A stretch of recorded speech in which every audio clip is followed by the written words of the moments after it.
බොහෝ දුර පැහැර සිට මේ උතුරු ප්‍රදේශයට පැමිණලා මේ උතුරු ප්‍රදේශයේ තියෙන බෞද්ධ අපට සුවිශේෂී වැදගත් වූ ස්ථානයක් වන මේ නාගදීප පුරාණ රාජායතන චෛත්‍යරාජන් වහන්සේ මේ පුණ්‍ය භූමිය වන්දනාමාන කරන්ට දැක බලා ගන්න දෙනවා. ඉස්සර ලංකාවේ තියෙනවා ගෝත්‍ර තුනක්. යක්ෂ, දේව, නාග කියලා. මේ නාග ගෝත්‍රයේ බුදුරජාණන් වහන්සේ පහළ වෙන අවදියෙහි නාරජු තුන් දෙනෙක් ඉඳලා තියෙනවා. එක්කෙනෙක් මහෝදර මේ නාගදී ප්‍රදේශය පාලනය කරලා තියෙනවා. අනිත් එක්කෙනා චූලෝදර කල්පිටිය වඩුන්නාගල කියන ප්‍රදේශය පාලනය කරලා තියෙනවා. අනිත් එක්කෙනා මණියක්කිත කැලණිය ප්‍රදේශය පාලනය කරලා තියෙනවා. මේ මහෝදර කියන නාරයතුමන්ට දියණියක් ඉඳලා තියෙනවා. මේ දියණිය වාකල දීලා තියෙන්නේ චූලෝදර කියන නාරයතුමන්ට. ඒ වාකල දෙන අවස්ථාවේදී පරම්පරාවට ආරක්ෂා කරගෙන ආපු මණික් කුටුවක් තමයි දැවැත්තේ දීලා තියෙන්නේ. මේ දියණිය ආයන් පසු අකාලේ මිය පරලෝ යනවා. ඒ අවස්ථාවේදී මේ මහෝදර නාරයතුමන් සිතනවා මට සිට එක්කම දියණියත් අකාලේ මිය පරලෝ ගියා.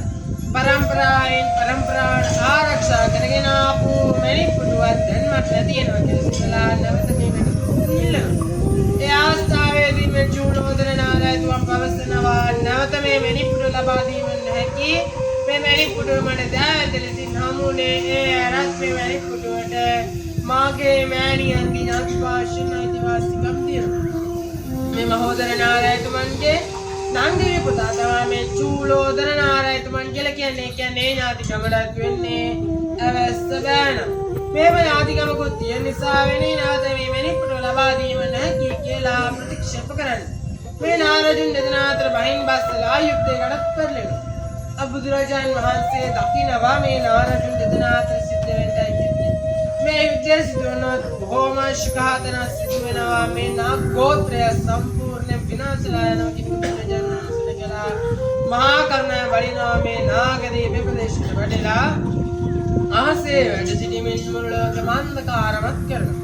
මේකෙන් පියනපත් වෙන මේ නාරජුන් දෙදෙනා මේ ආලෝකයේ තිබුණා. දැන් මේ අන්ධකාරමත් වෙලා තියෙනවා. මේ කොමන මායාවක්ද කියලා පියනපත් වෙලා වටපිට බලනවා කිසිවෙක් දකින්නේ ආස්ස බලනවා. ආසේ වැඩ සිටි ලස්සන පුරුෂයෙක් දකිනවා. මේ නාරජුන් දෙදෙනා සිතන්නේ මේ මායාකාරයක් වෙන්නේ නැති මේ මායාකාරය පොළොට આવද අපේ යුද්ධේ පාසෙන් ජය ගැනීමට හැකි වේ කියලා බුදුරජාණන් වහන්සේට ආරාධනා කරනවා පොළොවට වඩින්න සිටි.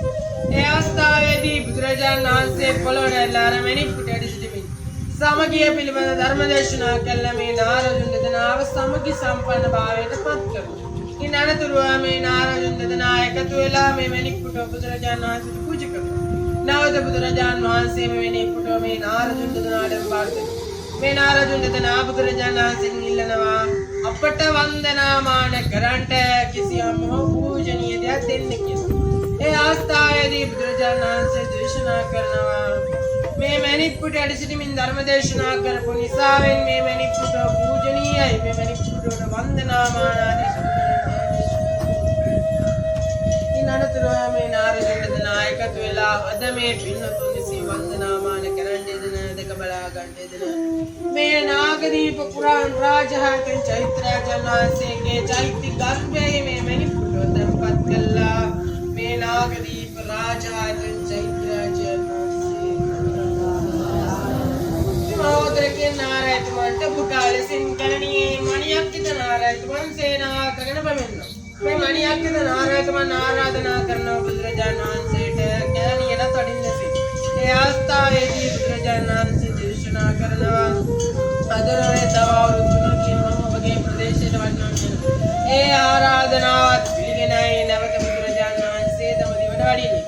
තුන්වැනි බුදුරජාණන් වහන්සේ ලංකාදී පිළිගන්න අවස්ථාවේදී බුදුරජාණන් වහන්සේ සමග රහතන් වහන්සේලා 500 නමකුත් වැඩම තියෙනවා. මේ බුදුරජාණන් වහන්සේට සහ මේ රහතන් වහන්සේලා 500 නමකට සිටීම සඳහා මණික් මණ්ඩපයක් ඉදි කරනවා. ඒ මණික් මණ්ඩප තැන්පත් කළ තමයි කැලණි චෛත්‍යරාජන් වහන්සේ. දැන් වැරදි මතයක් ඇති වෙලා තියෙනවා මේ මණික් පුටුව මෙහෙන් අරන් එල කැලණියේ තැන්පත් කළ කැලණි චෛත්‍යරාජන් වහන්සේ කියලා තියෙනවා. ඒකේ වැරදි මතයක් ඇති වෙලා තියෙන්නේ ඒ වැරදි හේතුව තමයි ඉස්කෝලේ තුනෝසිරි බුද්ධ ධර්මයේ පොතේ තියෙනවා මැණික් පුටුව තැන්පත් කළ කැලණි චෛත්‍ය රාජයන් වහන්සේ. ඒක වැරදි. ඒක වැරදි වෙන්න ප්‍රධාන මූලික වශයෙන් කියන්නේ චෛත්‍යයේ වඳින ගාථාවක මේ චෛත්‍යයේ තියෙන ධාතුන් වහන්සේලා සහ මේ නිදාන කතාව කෙටියෙන් සඳහන්ලා තියෙනවා. දැන් නාගදීප චෛත්‍ය රාජයන් වහන්සේ වඳින ගාථාවේ තියෙන්නේ භගිනිසිත මාතුලේ ඉන්නේ මණිපල්ලංක වරයන් සින්නෝ මණිපල්ලංක කියලා කියන්නේ පාලියෙන් කැලණි චෛත්‍ය රාජයන් වහන්සේ වඳින ගාථාව තියෙන්නේ ආයචනාය මණියක්කිත මහවතරස්ස යස්මින් නිසීදි භගවා මණිමණ්ඩප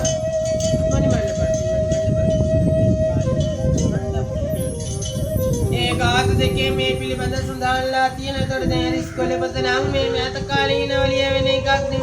මෙතන වශයෙන් තමයි ඉස්කෝලේ පොත ලියවෙන්නේ. හැබැයි චෛත්‍යයේ වඳින ගාථාවක් මේ චෛත්‍ය නිර්මාණය කරපු තමයි කියන්නේ අවුරුදු 10 ගානක් කරන. ඉතින් පැරණි වෙන්න ඒ විශ්වාසනීය භාවය ගොඩාක් වැඩි. දැන් මේ පිළිතුරු මතක තියාගන්න. මේ නිවැරදි කරනවන්නේ මැණික් පුටුව තැන්පත් කළ තමා මේ නාගදීප රාජායතන චෛත්‍ය රාජයන් වහන්සේ කළ තියෙන්නේ.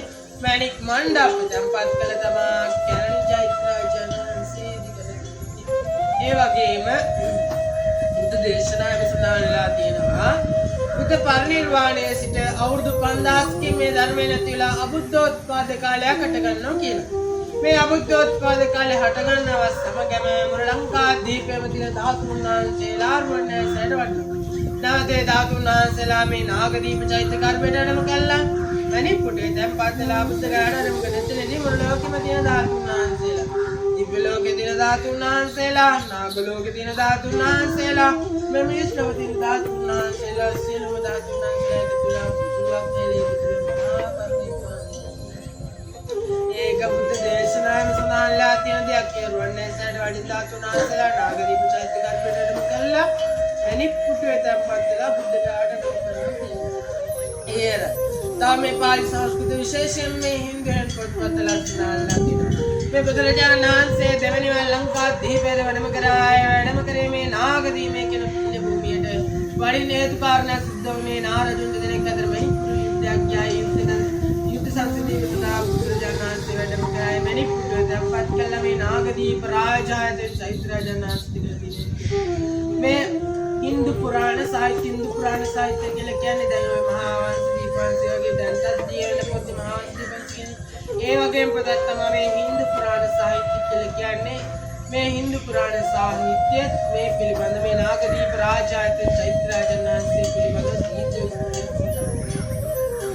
හොඳයි මේ පිළිතුරු වෙනි පුණ්‍ය භූමියට පැමිණලා මල් පහන් සුවඳුන් ආදී විවිධ පූජා ද්‍රව්‍ය පූජා කරමින් අපේ ශ්‍රී ලංකා කරගෙන ඉදුණා කුසලාන සසරමයන්ගේ බලයෙන් මේ පිළිතුරුත් මේ පිළිතුරුගේ දවාදරන මේ පින්කම සදා හොඳයි සාදු යාමතක් වේවා වචන කිවෝ තව උපකාරයක් සියදන ඉලඩ දුක කරදරය බාධා කැදි වෙද්දම දුක් කරදර බාධා සියල්ලක් නැතිලා නාග්‍රාජ